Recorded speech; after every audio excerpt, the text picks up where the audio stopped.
Você já viveu a síndrome de Eva? Vou perguntar isso para vocês porque eu fui a própria que vivi essa síndrome de Eva. Eu me sentia culpada por tudo. As dores do mundo, os problemas de todos recaíam sobre mim. E eu achava que realmente eu tinha que cuidar de todo mundo, fazer tudo por todos. Isso durou muitos e muitos anos, a ponto de eu me sentir culpada quando eu falava, não, eu vou fazer isso por mim. Eu fazia algumas coisas, mas mesmo assim, lá no fundo, eu me sentia culpada. E depois, eu tentava compensar as pessoas daquilo que eu tinha feito por mim. E aí, gente, era dando dinheiro, comprando coisas, fazendo coisas que eu nem estava afim de fazer para essas pessoas. Por quê? Porque aqui dentro doía pensar que eu tinha feito algo só para mim, cuidando só do meu interesse.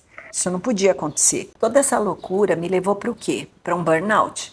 Óbvio, não ia dar certo continuar a vida inteira vivendo dessa forma. Nós não nascemos para viver desse jeito. Nós não nascemos para viver sempre em prol do outro. Essa servidão absurda cansa. É a mesma coisa de um escravo. Ele pode ser um escravo, ele está subjugado, ele não quer viver aquilo, mas ao mesmo tempo ele está sendo obrigado. Só que chega um momento que até a vida perde valor. Ele vai por tudo ou nada, porque ele precisa se libertar. É isso que acontece com a nossa alma quando a gente vive essa síndrome de Eva eterna. Ou seja, você cometeu um pecado que é nascer, que é ter dinheiro, que é ter uma vida melhor do que a das outras pessoas, então agora você tem que pagar eternamente.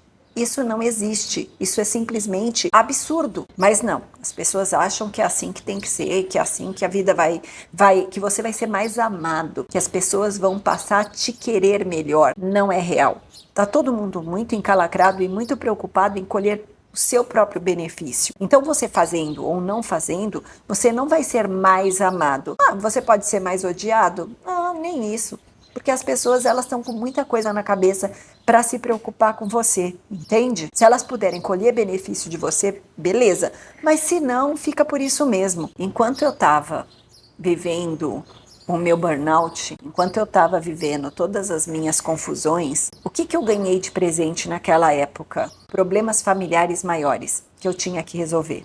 Começaram a cair coisas na minha cabeça que vocês não tinham noção. Esse monte de coisa que eu tive que resolver, ninguém perguntou para mim, como você tá?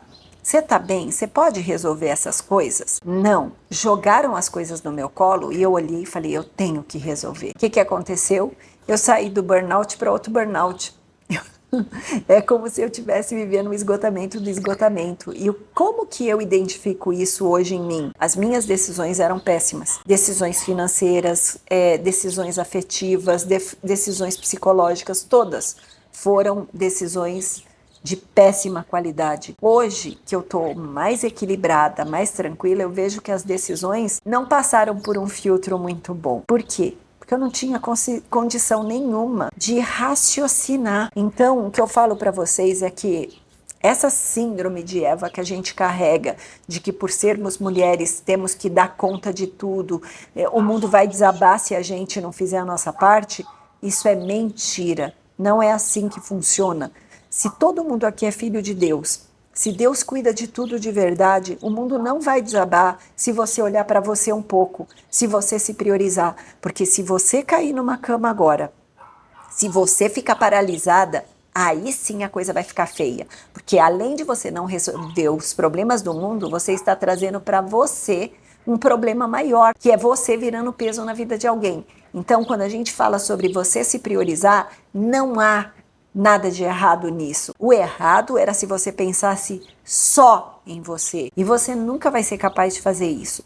Porque pessoas que têm esse padrão de cuidar das pessoas, de gostar, de sentir prazer, porque eu sinto prazer cuidando, mas não passando por cima de mim mais. Não passando por cima de quem eu sou, entender que as minhas coisas são tão importantes quanto as das outras pessoas. Então, se eu posso dizer uma coisa para vocês que eu ensino para as minhas mentorandas olha para você, olha para suas necessidades, fique num local seguro, esteja protegida e aí você pode ajudar quem você quiser, porque enquanto você estiver passando por essa gangorra de emoções, você estiver se colocando em risco de, às vezes, perder tudo que você tem, virando mais pedinte que os pedintes que tem na sua volta, você não vai estar colaborando com ninguém. Então, se priorizar é você colocar o seu trabalho, os seus interesses, os seus sentimentos, a sua família, a sua saúde, as suas coisas em primeiro lugar. E aí depois o resto entra na fila. Faz sentido isso para vocês, gente? Se fizer,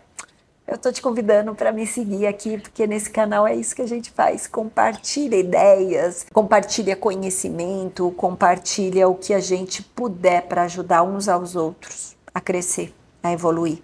Não é mesmo?